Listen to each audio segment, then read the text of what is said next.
سلام به تمام هاوزوانی کردمان لهر نقطه دنیا هن من و زوان کردی کالوری قصه کم امشو ایمه استانبول کنسرت داشتیم خیلی شو عجیبی بیا رامان و خاطریه که فریل جمعیتی که ولمان بین امشو کرد بین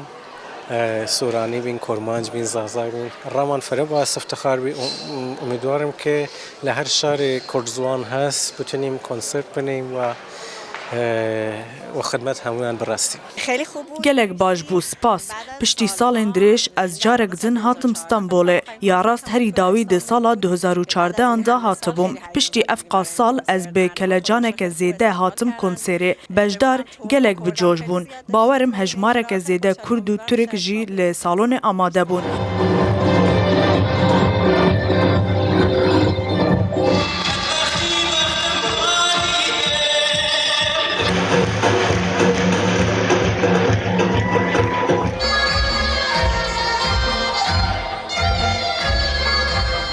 Yelda gecesi dediğimiz yılın en uzun شوا یلدا شوا هری درجا سالیه جبو گلن لی ایران دیجین جبو گلن کرد ایرانی و آذربایجان گرینگه او وی شوه پیروز دکن جبو ببه پره و دنابرا گلان ده پشتوانی چه ببه هم ارگانیزاسیون بوی رنگی رک دخن olmak istiyoruz. Devamlı dinliyorum.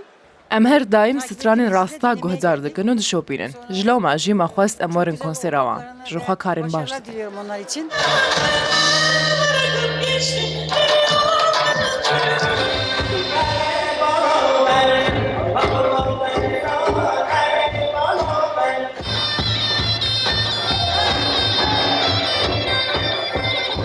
كوما راستاكش بومن